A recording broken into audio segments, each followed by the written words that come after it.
Hello everyone, welcome back to the channel. आज depression वाली जो सीरीज़ है उसका तीसरा वीडियो है।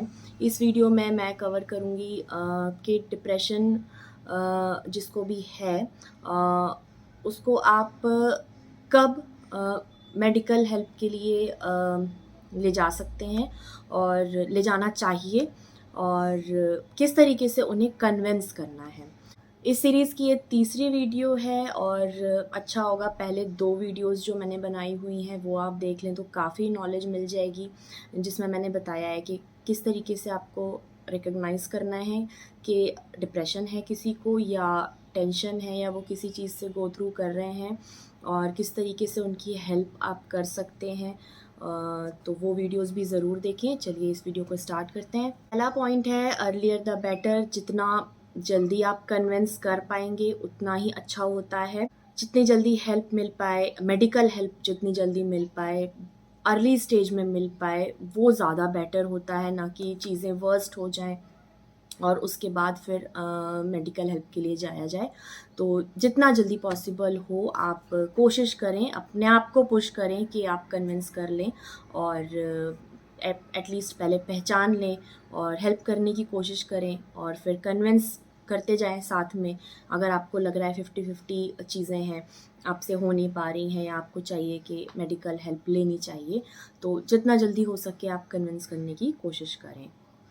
सेकंड पॉइंट है चुपचाप बैठे रहना। जब हद से ज़्यादा बढ़ जाए ये चीज़ कि बिल्कुल ही खामोश हो जाएं, जो भी आपके पेशेंट हैं, बात करना बिल्कुल ही पसंद नहीं आ रहा है और अगर उनसे बात करने की कोशिश करी जा रही है तो बिल्कुल ही चिड़चिड़ा सा जवाब मिल रहा है या मिल ही नहीं रहा है, तो वो भी एक कंडीशन होती है कि आप मेडिकल हेल्प के लिए लेकर जाएं या एटलीस्ट खुद मिलें कि इस तरीके की कंडीशन जो है वो हो रखी है, तो हम कैसे हेल्प कर सकते हैं। तो जो प्रोफेशनल होते हैं वो आपको ट्रेन कर देंगे कि किस तरीके से आप कन्विंस करें और पेशेंट को डॉक्टर तक लेकर जाएं।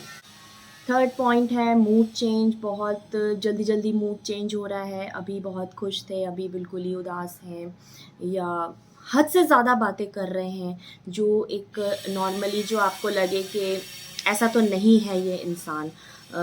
बहुत ज़्यादा बातें करना, जैसा अपने नेचर से हट के बिहेव करना, वो भी एक साइन है, उसे पहचानें। और कोई भी एबनॉर्मेलिटी जो आपको दिखाई दे रही है कि ये तो एबनॉर्मल है चीज़, हद से ज़्यादा बोलना या हद से ज़्यादा हंसना, सडन मूड में चेंज होना, अभी तो बहुत खुश थे, हंस रहे थे और एकदम ही अब शांत हैं। फोर्थ पॉइंट है स्लीप पैटर्न। तो स्लीप पैटर्न को पहचानना बहुत ज़रूरी है। इसके लिए थोड़ी सी मेहनत करनी पड़ेगी। अगर आपने ठानी है कि आपको हेल्प करनी है तो आपको ही रात में कईयों बार उठकर चेक करना पड़ेगा कि ठीक ठाक सो रहे हैं कि नहीं। अगर आप अपने पेरेंट्स के ऊपर वॉच कर रहे हैं तो उनके रूम में जाइए, देख कर आइए वो ठीक से सो रहे हैं कि नहीं, कहीं लेटे हैं और जाग ही तो नहीं रहे। आपके भाई बहन हैं तो उनके रूम में ज़रूर जाएं, देखें। हस्बैंड वाइफ हैं तो इजी होता है देखना कि भाई बगल में जो बंदा है वो सो रहा है कि नहीं सो रहा है। लेकिन हाँ, पेरेंट्स को, भाई बहनों को आपको थोड़ी मेहनत करनी पड़ेगी। उनके रूम तक आप जाइए और चेक करके आइए कि वो सो रहे हैं कि नहीं सो रहे हैं और अनईज़ी तो नहीं महसूस कर रहे हैं, हर थोड़ी देर में करवटें तो नहीं बदल रहे हैं। तो ये सारी चीज़ें, स्लीप पैटर्न ज़रूर चेंज करें, उठकर टहल तो नहीं रहे हैं, तो ये चेक करना बहुत ज़रूरी है। और अगर ऐसा सिम्टम आ रहा है तो तुरंत ही आपको ज़रूरत है कि उन्हें कन्विंस करें और डॉक्टर के पास लेकर जाएं। अब बात आती है कि हम कन्विंस किस तरीके से करें। बहुत आसान तो नहीं होता है ये, मैं बता दूं। अगर आपने अभी तक स्टार्ट नहीं करी हैं ये चीज़ें और तो ये बिल्कुल भी आसान नहीं होता है। और बस आपको गिव अप नहीं करना है और आपने अगर सोचा है मुझे हेल्प करनी है अपने फैमिली मेम्बर की, तो पहले से अपना माइंड मेकअप कर लें कि ये जो कुछ महीने, दिन, हफ्ते, दिन या महीने जो भी निकलने वाले हैं ये आपके लिए बहुत ज़्यादा चैलेंजिंग होने वाले हैं और पेशेंस रखना इसमें बहुत ज़्यादा ज़रूरी है। पता चला वही बात, आप हेल्प करने गए और उल्टा जो है आप उनकी प्रॉब्लम को बढ़ा कर आ रहे हैं। कन्विंस करना है बहुत पेशेंस रखकर। आपको सबसे पहले बात करना शुरू करें, और पहले भी मैंने अपनी वीडियोस में बताया है किस तरीके से हेल्प करना है, उसमें भी जाकर चेक कर सकते हैं स्टेप बाय स्टेप किस तरीके से कन्विंस करना है। लेकिन अगर चीज़ें वर्स्ट ही हो गई हैं और अब आपको पता चल रहा है, तो एटलीस्ट बात करने से शुरू करें। कुछ दिन, कुछ हफ्ते आप बात करें उनसे, उनको इतना कंफर्ट जोन पर लेकर आए कि वो एटलीस्ट सुन नहीं रहे हैं आपकी बात, तो फिर जवाब भी नहीं दे रहे हैं, आप चुपचाप बैठे हैं, आप जो कह रहे हैं वो बस उनके लिए कानों में जा रहा है, और ना वो हाँ कह रहे हैं ना वो नहीं कह रहे हैं, इतना भी काफ़ी होता है। एटलीस्ट आप बात करते रहें उनसे और कोशिश करें कि वो आपको रिप्लाई करें।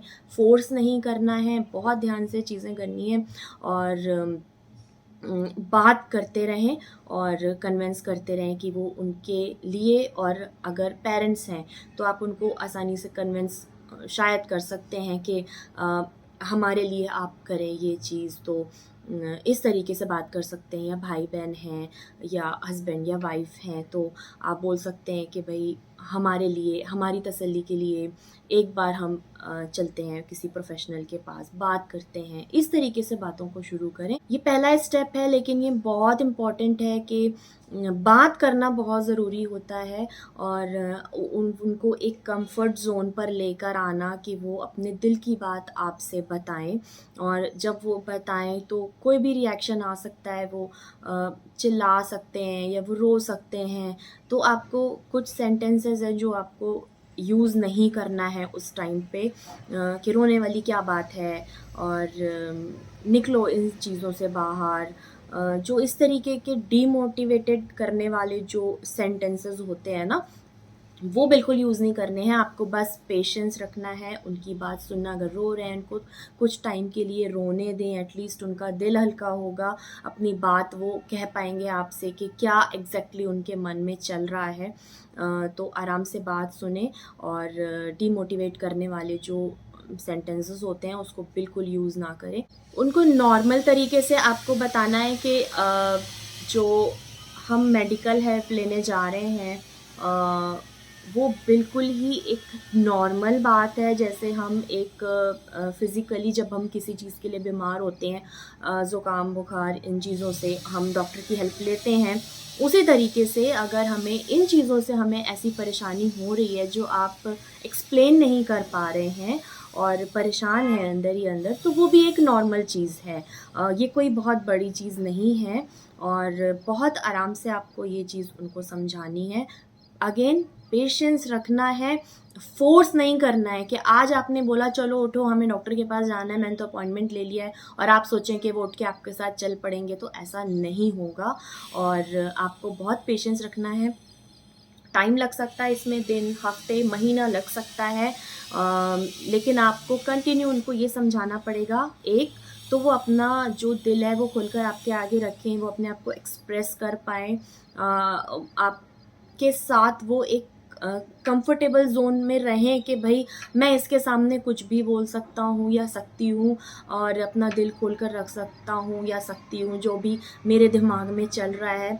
और पलट के ये इंसान जजमेंटल नहीं होगा।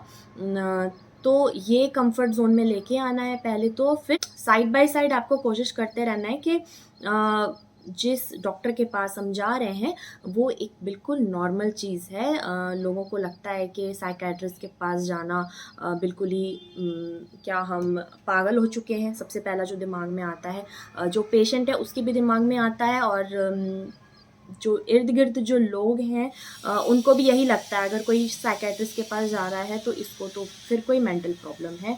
तो इस चीज़ को भी आपको नॉर्मलाइज करते जाना है साथ के साथ। शुरुआत के लिए आप कन्विंस कर सकते हैं ब्लड चेकअप से, कि एटलीस्ट आप इतना कन्विंस कर लें कि फुल बॉडी एक चेकअप जो रूटीन होता है 6 मंथ्स में सभी करवाते हैं अपना फुल बॉडी चेकअप, तो एटलीस्ट आप उसके लिए कन्विंस कर लें।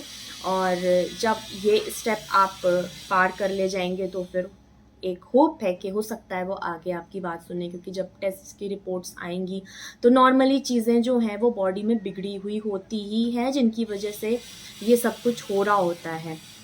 तो आपने अगर ये पड़ाव पार कर लिया, आपने कन्विंस कर लिया कि एटलीस्ट चल के फुल बॉडी एक चेकअप जो होता है नॉर्मल ब्लड टेस्ट का वो हम करवा लेते हैं, तो इससे भी आपको बहुत फ़ायदा मिलेगा और आप आगे का रास्ता जो है वो आसान हो जाएगा। आप आसानी से उनको फिर डॉक्टर तक ले जाने के लिए आप कन्विंस कर पाएंगे।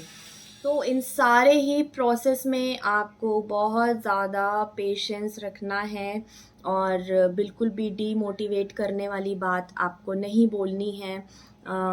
कुछ सेंटेंसेस जो आपको लगता है ये तो नेगेटिव साइड पे हैं वो आपको यूज़ नहीं करने हैं, कि रोना बंद करो, उठो, सबके साथ होता है ये, ऐसी कोई बड़ी चीज़ नहीं हो गई है तुम्हारे साथ, ज़िंदगी है तो ये सब तो होगा ही। ये सब जो वर्ड्स होते हैं ना, आपको लगता है आप मोटिवेट कर रहे हैं, लेकिन ट्रस्ट मी ये बहुत ज़्यादा चुभते हैं उस टाइम पे जब कोई इंसान कुछ गो थ्रू कर रहा है और उसको चीज़ें परेशान कर रही हैं और इस तरीके की बातें अगर सुनने को मिले तो वो मोटिवेट होने की बजाय वो उसको और ज़्यादा तकलीफ़ होती है, जो वो और एक्सप्रेस, वो तो एक तो वो अपनी परेशानी में जूझ रहे हैं अंदर से, ऊपर से बाहर से अगर ये सारी चीज़ें मिले तो वो बहुत ज़्यादा तकलीफ़ दे होती हैं।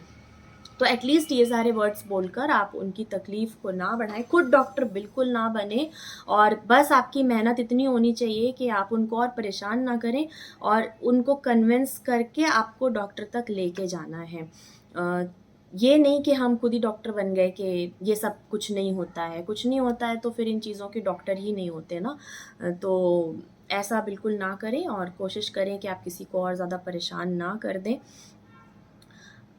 जब कोई भी इंसान इन चीज़ों से जूझ रहा है मेंटली, उसे कोई चीज़ परेशान कर रही है और उसने इतना इस हद तक सोच लिया है कि वो डिप्रेशन का ही एक रूप बन चुका है, तो आप अंदाज़ा भी नहीं लगा सकते आपकी ऊपर से बोली हुई कोई भी बातें उनको कितनी ज़्यादा चुभ सकती हैं, कितनी अंदर तक चुभ सकती हैं। उनकी खुद की जो दिमाग की हालत होती है वो उस टाइम पे, अगेन मैं कहूँगी मैं कोई प्रोफेशनल नहीं हूँ, जो मैंने अपने एक्सपीरियंस से सीखा है और अपने आसपास के लोगों को देखकर मैं बता रही हूँ कि इवन फ़ोन की घंटी उन्हें परेशान कर जाती है, डोरबेल परेशान कर जाती है। आप समझ रहे हैं कितनी ये छोटी-छोटी चीज़ें होती हैं, जो रोज़मर्रा में तो हम मतलब फ़ोन ना बजे तो लोग सोचते हैं अरे हमारा फ़ोन भी नहीं बजा, ठीक-ठाक तो है। उनको फ़ोन की बेल परेशान कर रही है, इरिटेट कर रही है। रास्ते पे चल रहे हैं, कोई हॉर्न मार रहा है तो वो उनको वो चीज़ इरिटेट कर रही है। तो आप अंदाज़ा लगा सकते हैं कि वो इंसान दिमाग से मतलब क्या उसके दिमाग में चल रहा है और कितना वो डीप जा चुका है अपनी सोच में, अपनी परेशानी में, उसने कितना हावी कर लिया है अपने दिमाग में, और जिसको इन छोटी-छोटी बातों से परेशानी हो रही, तेज़ आवाज़, 2-4 लोग तेज़ आवाज़ में हँस रहे हैं, मज़े कर रहे हैं, हाँ, हाँ, हाँ आवाज़ आ रही है, तो वो उनको इरिटेट करती है कई बार, कि बस उनको लगता है वो बोल नहीं पाते हैं, अंदर से लगता है यार चुप हो जाओ प्लीज़, हमें सन्नाटा चाहिए। ऐसी कंडीशन होती है अंदर ही अंदर कहीं, और हम उस टाइम पे ये बोल रहे होते हैं अरे निकलो इस चीज़ से बाहर, क्या फ़र्क पड़ता है। तो सोचिए, ज़रा सोच कर देखिए 2 मिनट बैठकर कि क्या जो है हम हेल्प कर रहे हैं या और हम परेशान कर रहे हैं। इसलिए बिल्कुल खुद डॉक्टर बिल्कुल ना बने, और मैं तो कहूँगी हीरो बनने की भी ज़रूरत नहीं है कि अभी हम इस इंसान को यहाँ से निकाल के लाते हैं, और ऐसी कोई बड़ी बात नहीं है ये। तो ट्राई करते रहें और कोशिश करें, आपको पेशेंट को डॉक्टर तक लेके जाना है, खुद डॉक्टर नहीं बनना है। और फिर लास्ट में अगर आप किसी का अच्छा नहीं कर सकते हैं तो उसकी परेशानी को एटलीस्ट बढ़ाइए मत। मेरा ये वीडियोस बनाने का मकसद सिर्फ इतना है कि आप जानें कि क्या होती हैं ये चीज़ें और वो इंसान क्या गो थ्रू कर रहा होता है, और जाने अनजाने हम लोगों को और तकलीफ़ में ना डाल दें। तो बस इस वीडियो को यहीं पे एंड करते हैं। नेक्स्ट वीडियो में मैं बात करूँगी सेल्फ़ केयर की। हम जब ऐसे पेशेंट्स का ध्यान रख रहे हों तो हमें अपनी जो केयर है वो किस तरीके से करनी चाहिए।